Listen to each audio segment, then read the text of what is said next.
Wah, masih hebat. Iya, Kalau iya. kalau 70 ke atas banyak Pak, yang 80 juga ada.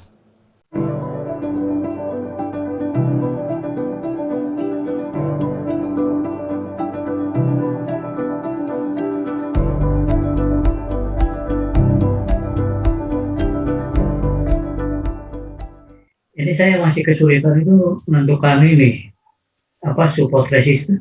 Ya, baik. Itu itu jangka berapa lama Pak kita ngambil itunya garisnya? Support Atau yang resisten terdekat-terdekat aja? tidak bisa Misalnya, jangka berapa lama Pak. Jadi support resisten hmm, itu kita selalu melihat di mana di situ ada penolakan, di mana di situ ada pembalikan. hmm, Jadi kita bisa ya, ya, pakai time frame M30 misalkan 30 menit sama nanti ketemu support resisten itu selalu ada penolakannya. Yang terdekat dulu hmm, misalkan di sini kita bisa jadikan sebagai support ya. Kemudian di sini kita bisa jadikan sebagai resisten. Jadi resisten dan support tidak harus satu, Pak. Bahkan kalau misalkan resisten pertama ini di breakout, nanti masuk resisten berikutnya. Misalkan resisten berikutnya nanti di breakout lagi, nanti masuk resisten berikutnya, begitu. Jadi ada tahapannya, tidak selalu langsung di atas, tapi bertahap dari sini, kemudian di sini, kemudian naik di atasnya lagi. Di mana di situ ada sudut, di mana di situ ada penolakan, ada pembalikan, maka di situ jadi support resisten. hmm, Di M15 pun sama, menit 15 atau 15 menit ganti candle. Perhatikan kalau menentukan sama, ini naik berarti di atas ini ada garis, ada lekukan, dia sempat naik kemudian turun. Ini sama, ini menjadi resisten. hmm. Yang di bawah ini menjadi resisten. Tujuannya untuk apa mengetahui ini? Nanti untuk menguji Pak, apakah nanti dia kuat naik atau tidak. Kalau breakout seperti ini kemungkinan besar akan naik. Nah, kita bisa manfaatkan di candle selanjutnya untuk entry buy di sana. Misalkan begini ya, entry buy.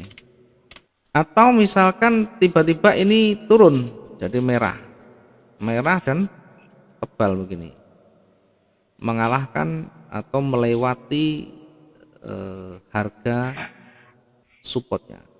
Maka di candle selanjutnya kita bisa pasang di sini. Selanjutnya ya, setelah ini selesai, selanjutnya kita bisa entry sell. Yang terpenting kita perhatikan ringnya juga perhatikan. Kemudian kalau misalkan ini berada di sini ya, panjang begini, ini tidak boleh kita entry sell. Kalau dia berdekatan dengan area support berikutnya di sini, tidak boleh kita mengambil posisi Kenapa? ya, tidak boleh kita Nanti ambil sore posisi sell meskipun ini breakout. Ya, meskipun ini breakout panjang, tapi ketika berdekatan atau bersentuhan dengan support berikutnya di sini, maka tidak boleh kita entry sell. Meskipun ini panjang, meskipun tadi breakout support yang pertama, tapi kalau terlalu panjang dan berdekatan dengan support berikutnya, maka tidak boleh. Ini sellnya tidak boleh kita entry di sini, karena sangat rawan, sangat berisiko. Lebih baik menunggu apakah nanti turun lagi atau naik, karena biasanya kalau sudah panjang dia akan mulai pelan-pelan naik lagi. Ada titik jenuh jual, ada titik jenuh beli, akan kembali naik lagi. Boleh kita menggunakan time frame 15 M30 H1 sama. Artinya cara membaca sama. Jadi bertahap dari running, titik running yang terdekat mana? Titik running itu yang sekarang berjalan di sini, ya. yang sekarang di sini kita tentukan yang terdekat support dan resistennya untuk menguji di mana di sini ada penolakan di sini, maka ini jadi resisten. Yang di bawah ada penolakan lagi di sini, ya perhatikan di sini ditolak, kemudian di sini juga ditolak, kemudian di sini ditolak. Ditolak itu turun jadi naik, turun jadi naik. Kemudian yang resisten di atas itu ada ditolak, di sini ditolak, naik ditolak ke bawah. Ya, kemudian di sini juga banyak banyak penolakan, di sini juga ada penolakan. Yang terpenting yang terdekat ada sudut yang terbentuk di sana.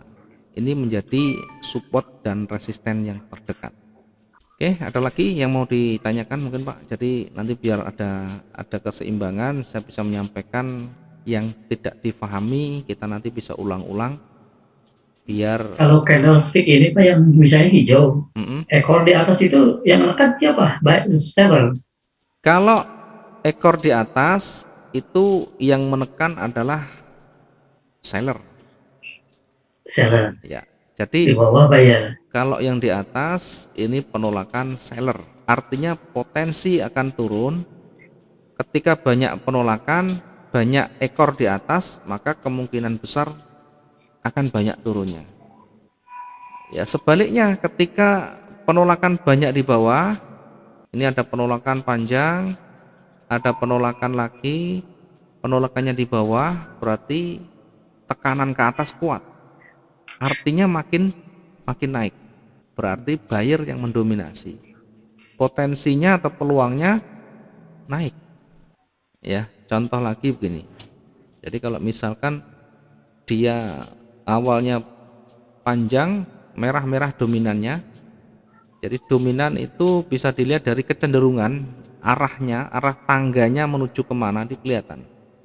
Ya, secara kasat mata ini kelihatan dominannya merah dan arah pergerakannya ke bawah. Kemudian dilihat ketika di penghujung merah ini ada penolakan apa tidak? Ada penolakan apa tidak? Kalau sudah mulai ada penolakan, bahkan sebelumnya juga ada penolakan dan di area di situ kembali, kemudian muncul lagi penolakan lagi sampai turun ke bawah, kemudian ditolak lagi kuat sekali, bahkan ditutup dengan dominan hijau, artinya penolakan ke atas sangat kuat sekali. Dari rangkaian ini dan ditutup hijau yang seperti ini, ada ekor di bawah, ini sebenarnya cukup untuk kita ambil posisi buy di candle selanjutnya, di buy di candle yang sudah berganti nanti. Ya, kita bisa buy di sini. Ya, memang menunggunya terkadang membosankan. Jadi menunggu pergerakan ini satu candle aja 1 jam kalau yang H1. Kalau kita mau yang cepat ya M15, tapi target profitnya tidak boleh sama. Kalau misalkan di emas target profit misalnya kita mengambil 100 pip misalnya atau 150 pip misalnya. 150 pip misalnya. Nah, di time frame yang rendah, kalau misalkan menggunakan M15 kita tidak bisa terapkan dengan 150 pip, mungkin separuhnya kita bisa ambil separuhnya 75 pip atau 60 pip misalkan ya, karena perbedaan time frame semakin rendah pergerakan semakin semakin rendah ya. Contohnya misalkan di M15 ketika kita ada peluang naik ya, ketika di penghujung sudah mulai ada warna yang berubah, di sebelah kirinya tidak ada penolakan, candle merahnya juga tidak ada penolakan, tiba-tiba warna hijau, maka kita butuh satu candle hijau lagi di sini, harus selesai, kemudian ganti candle, baru kita entry-nya di candle yang ketiga merah, hijau ini kita entry-nya buy, ini di time frame M15. Nah, ketika kita entry buy, targetnya tidak usah terlalu tinggi, tidak boleh disamakan dengan di time frame H1 yang 150 pip. Kita ngambil 75 saja. Perhatikan ketika kita entry naik, ini dapat 100, 200 sekian. Tetap 75 pip dapat kita peroleh. Misalkan dia sudah naik hijau ya, tiba-tiba sampai di ujung ada penolakan. Bukan penolakan dalam bentuk ekor, tetapi ada candle yang berlawanan, ada candle yang mulai berubah. Karena di sebelah kiri di hijaunya ini tidak ada penolakan, tidak ada ekor di atas, maka butuh satu lagi konfirmator warna merah untuk meyakinkan bahwa seller sudah betul-betul akan mendominasi lagi. Setelah selesai candle yang kedua ini muncul dan selesai ganti candle dan terbentuk merah, maka entry kita di sini diganti selanjutnya di candle merah yang ketiga.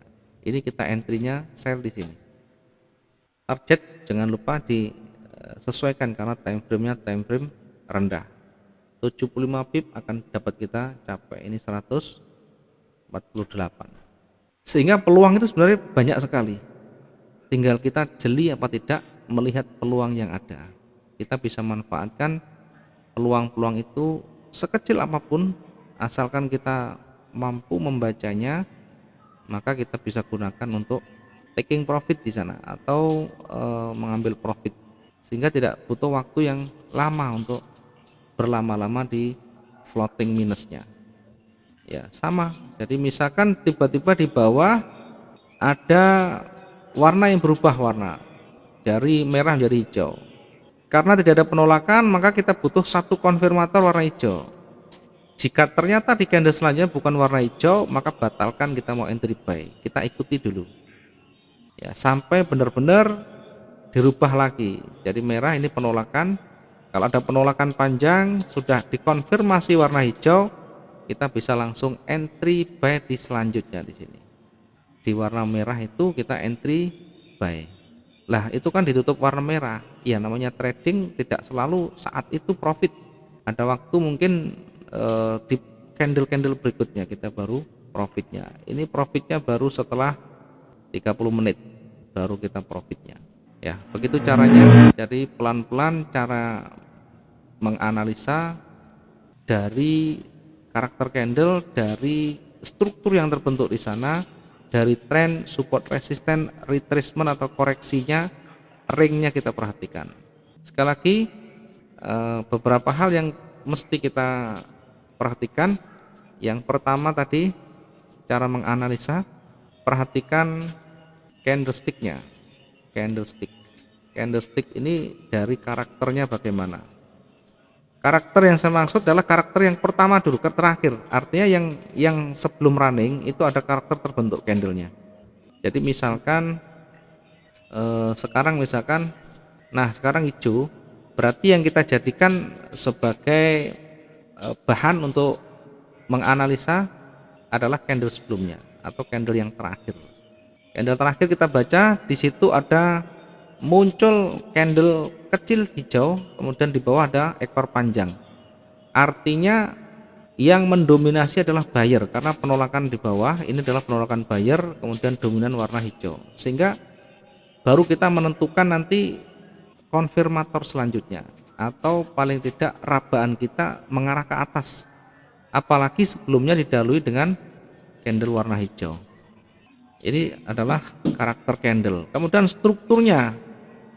Tadi yang kedua adalah strukturnya.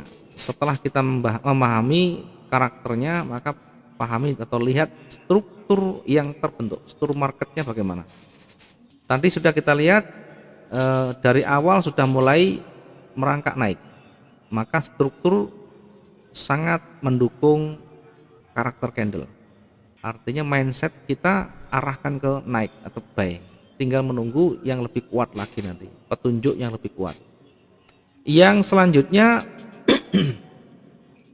kita melihat dari tren, ya tren yang terdekat karena ini masih awalnya turun yang merah ini, kemudian kalau kita lihat pergerakan sudah mulai naik, kemudian kita lihat ini retrace-nya sudah mulai dilewati, maka arahnya tetap memperkuat posisi naik, sehingga semuanya nanti kalau kita kumpulkan akan ketemu arahnya mau kemana. Yang ketiga tadi support dan resisten. Perhatikan support resistennya di mana. Ya, support resistennya tadi kalau kita lihat di sini ada penolakan, maka kita bisa lihat di sini adalah penolakan sell. Penolakan untuk sell yang ini, maka ini jadi resisten. Kemudian di sini yang terdekat ada penolakan buy menjadi supportnya, sehingga supportnya di sini ini S, yang di atas itu R, resisten. Ya, kenapa kita tidak fokus ke support? Karena arahnya menuju ke atas, maka kita fokusnya ke resisten. Di resisten nanti diuji apakah nanti akan mantul, apakah di resisten nanti akan muncul candle yang berlawanan, candle merah-merah, atau bahkan ini akan tembus ke atas dan membentuk candle tebal berwarna hijau. Ya, kita nanti perhatikan, kita lihat. Kita menunggu kondisi seperti ini tidak aman untuk kita entry. Sambil melihat sesekali pergerakan, ya kita bisa sambil beraktivitas lain. Yang terpenting sebentar kita lihat ada peluang atau tidak. Kalau ada peluang kita baru masuk, kalau tidak maka kita menunggu saja dulu. Kemudian setelah support resisten, perhatikan tadi area retracement atau koreksi. Ya, koreksi ini kita ambil 50% dari kecenderungan. Yang kelima adalah ring. Kalau ringnya masih jauh berarti masih aman, tinggal ngikuti yang lain. Koreksinya bagaimana, support resisten bagaimana, dan struktur candle bagaimana, karakternya yang terbentuk bagaimana, nanti akan ketemu di sana. Ya, karena kita ngitung ring harian ini masih sangat kecil. Hari ini masih pergerakannya sangat kecil, baru bergerak 800-an, masih jauh dibandingkan dengan kemarin, dibandingkan dengan 2 hari yang lalu. Jadi peluangnya masih panjang. Masih panjang kemana? Ya, dua-duanya masih berpeluang karena ini masih imbang, kekuatannya imbang, dari turun kemudian naik lagi. Coba perhatikan, ini hampir mendekati seller, hampir mendekati yang merah, sehingga sama kalau kita gabung merah ini, bodinya kita gabung begini ya, merah ini kalau kita kombinasi, kita gabung menjadi satu begini, tebal begini. Kemudian bodi yang warna hijau kita gabung sampai di sini misalkan ya. Ya, ini warna hijau, sehingga posisinya hampir berimbang. Nah, kalau hampir berimbang begini, maka tidak aman untuk kita entry di sana. Menunggu sampai betul-betul mana yang mendominasi. Kalau misalkan ternyata hijau yang mendominasi, maka kita ikut naik, kita ikut entry buy di sana. Ya, ini adalah cara kita mengenali peluang yang ada. Kemudian kita coba untuk membaca model-model chart ya, model-model mungkin dari sini, dari yang kita jelaskan tadi nanti bisa diulang-ulang, nanti bisa diperhatikan step-stepnya. Ada beberapa langkah membaca candlestick, kemudian lihat tren, kemudian support resistnya kita perhatikan, koreksinya kita perhatikan, ringnya kita perhatikan. Ada 5 ini untuk bisa membaca peluang-peluang yang ada. Oke, selanjutnya kita coba untuk melihat dan mengenal namanya chart pattern. Chart pattern ini ada beberapa. Yang pertama ini jenis double bottom. Double bottom ini maksudnya ketika dia turun, kemudian dia naik, turun lagi, naik lagi. Nah, ujung dari penolakannya ini sejajar, dua ini sejajar. Artinya ini menjadi support yang makin kuat karena supportnya double, sehingga potensinya dia akan naik. Ya, kita dari 2 hijau ini kita bisa entry buy. Dari breakoutnya ujungnya di sini, lekukan di sini, kita bisa entry buy. Jadi ini menunggu breakout di sini, kita entry buy lagi di sini. Kemudian selanjutnya kita bisa lihat model seperti ini. Jadi ini logikanya begini, kalau misalkan ada pergerakan naik turun, ini naik kuat, kemudian dia koreksi. Ya, kalau kita ambil di sini adalah area koreksinya, area retracementnya atau koreksinya. Ya, yang mendominasi adalah ini dan ini. Buyer mendominasi, maka kita tarik garis, kemudian kita tarik separuh. Kita lihat separuh dari dominannya, ini 50%-nya. Ini sebagai area retracement atau koreksi. Di area di sini misalkan dia mulai ditolak lagi, ya, ini kan seperti ini. Nah, kemudian breakout di sana. Nah, breakoutnya ini breakout naik, breakout naik berarti kita entry buy lagi di sana. Dari pergerakan ini ujung-ujungnya, ujung penolakannya kita bisa garis, kemudian kita tarik. Kemudian breakoutnya di mana? Kalau breakoutnya di atas berarti naik, kalau breakoutnya di bawah berarti ikut sell. Ini sering sekali muncul di market ya, sehingga nanti bisa kita manfaatkan untuk ambil posisi di sana. Ya, banyak contohnya. Ya, contohnya misalkan seperti ini, ada koreksi, ini naik, ini turun, turun dulu kuat, kemudian kita ambil koreksi itu separuh atau 60%, separuhnya di sini, kalau 60%-nya di atasnya. Nah, 75%-nya ada di sini. Kalau sudah 75% maka peluang lanjut naik. Kalau masih di antara 50 sampai 60 ya, 62 kalau di Fibonacci itu, ini masih berpeluang turun lagi. Sehingga meskipun ini breakout ya, selagi masih belum mencapai 75%, maka tetap kita perhatikan dulu bagaimana kondisi selanjutnya. Contoh misalkan ini naik, kemudian berubah warna menjadi hijau, menjadi merah, ya, dalam kondisi yang tidak ada penolakan, sekali lagi di atas tidak ada penolakan, maka kita butuh satu konfirmator warna merah. Ketika setelah merah ini tidak ada konfirmator merah lagi, maka kita tidak boleh entry sell. Kita menunggu lagi sampai ketemu. Nah, kita lihat ini naik turunnya sama atau hampir sama, atau ini bahasanya adalah sideways, konsolidasi. Nah, pergerakannya imbang begini, maka di area di sini namanya area konsolidasi, area di mana marketnya tidak ada tren yang ada di sana, sehingga menunggu kita konfirmasi dari breakoutnya misalkan ke atas ya, misalkan breakoutnya terbentuk candle tebal ke atas, maka kita bisa ikut buy. Sebaliknya ketika breakoutnya di bawah, ya ini contohnya, kita bisa ikut entry sell sesudahnya. Ya, sesudahnya di sini. Ini kita entry sell di sini.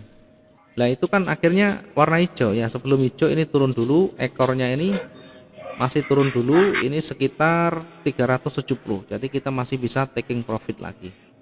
Kemudian sudah mulai merangkak naik, sudah mulai pelan-pelan kelihatan di sana, sudah mulai kecenderungannya sudah mulai naik. Ya, mulai naik, maka perhatikan nanti di area koreksi. Ya, kalau kita hilangkan dulu area koreksi itu, yang dominan sekarang warna merah. Nah, di sini adalah untuk dominannya dari keseluruhan tren yang ada, ini dominan merah dulu. Ini merah sampai di sini adalah tren merah. Sehingga ini bisa kita jadikan sebagai dominan dulu, sebagai kecenderungan ke bawah. Kemudian kita bisa tarik tengah-tengah untuk menguji apakah nanti kuat naik atau tidak. Ini 50%, kemudian yang di sini adalah 75%. Ini namanya koreksi atau retracement. Kemudian yang di atas ini adalah area penerusan.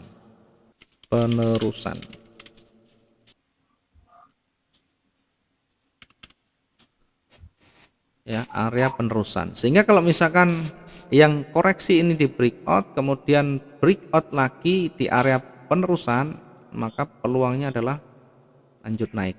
Kita entry-nya di candle sesudah breakout di sini. Sesudah warna hijau selesai, kemudian kita entry di candle selanjutnya, buy. Ya, kita entry sana buy. Oke, kalau kita entry buy, kita dapatnya sekitar 200 pip ya. Kalau satu candle 1 jam itu bisa 200 pip. Ya, yang penting ketika kita analisa ada peluang kita masuk profit. Ketika analisa ada peluang masuk profit, selesai. Kemudian kalau tidak ada peluang, tidak ada potensi yang kita terima di sana, ya kita tunggu dulu sampai ada peluang lagi. Kemudian di atas ini juga ada yang namanya resisten ya. Di ujung-ujung ini banyak penolakan, maka ini menjadi wilayah resisten. Ini resisten 1, ini resisten lagi. Ketika resisten ini di breakout, ya resisten di breakout, maka peluangnya naik lagi, masih berpeluang naik. Tergantung ringnya, kalau masih memenuhi syarat masih akan naik. Ini breakout dari resisten ya. Ini resisten di breakout. Kalau resisten di breakout, dia akan lanjut lagi. Ternyata setelah breakout betul-betul lanjut lagi dan breakout lagi resisten yang kedua. Biasanya sampai 3 kali baru nanti dia akan kembali. Kalau dia kuat biasanya 3 kali breakout dia akan kembali turun. Kemudian perhatikan di sebelah kiri apakah ada resisten lagi. Coba perhatikan, pasti ada resisten yang ditembus lagi nanti. Nah, di sini ada penolakan lagi. Maka kita bisa tarik garis penolakannya di sini atau di sini. Mana nanti yang mendekati. Oke, kalau kita lihat yang mendekati, ya ini yang di atas ini tadi yang kita buat ini ternyata betul-betul persis berada di resisten selanjutnya. Ketika sudah mulai ada di resisten 3 kalinya, sekali lagi kalau sudah 3 kali ya biasanya dia akan turun atau sideways. Kalau misalkan mau kuat naik, biasanya hari itu dia tidak naik dulu, dia akan sideways. Sideways itu datar, naik turun sama atau hampir sama. Dia tidak mendominasi. Baru selanjutnya di hari selanjutnya nanti naik lagi. Di selanjutnya baru naik lagi. Sehingga kondisi pola seperti ini harus kita pahami, harus banyak kita mencoba untuk mempraktekkan karena ini selalu berulang-ulang. Model-model seperti ini selalu berulang-ulang ya. Kenapa kita bisa dengan mudah membaca peluang dan entry dengan cepat kita bisa profit? Karena kita ibaratnya selalu mengingat pola-pola yang sebelumnya terjadi. Dan ini sering kembali, sering muncul lagi dan kembali. Ketika panjang naik ya, kemudian dia konsolidasi, kemudian breakout lagi, dia akan naik makin kuat lagi. Nah, perhatikan, makin kuat lagi, makin kuat lagi. Ketika sudah mulai berjajar merahnya ganti, ya mungkin di sini mulai titik pembalikan lagi. Perhatikan. Nah, dia mulai dari turun, kemudian sideways lagi. Sideways itu datar. Ini sideways. Nah, sideways ini bisa turun lagi, bisa naik lagi karena ini masih di area tren naik. Ya, secara umumnya ini masih naik. Merah ini koreksi dari yang tren panjangnya. Maka jangan heran kalau dia kembali naik lagi. Sehingga tadi bisa saya contohkan yang di materi yang kita bahas tadi ya, tentang arah yang, oke, saya kasih contoh lagi yang tadi kita bahas. Oke, ini tadi ya. Nah, ini yang tadi kita bahas ini. Jadi kalau saya tandai dari tren kuat naik, kemudian dia sideways ini atau koreksi, kemudian kembali lagi naik lagi lebih kuat lagi. Ya, biasanya kalau dia kuat kemudian koreksi kecil, dia akan lebih kuat lagi naiknya. Ya, ini harus nanti sering kita ulang-ulang, harus sering kita banyak praktek ya. Jadi misalkan dengan nanti punya akun demo, dibaca pelan-pelan, kita coba praktek. Jangan takut salah kalau kita belajar. Usahakan kalau nanti misalkan belajar untuk entry, di screenshot. Begitu kita masuk buy atau sell, di screenshot dicatat. Kita masuk di situ alasannya apa? Ya, jangan hanya kita masuk buy dan sell tanpa ada pembelajaran yang kita ambil di sana.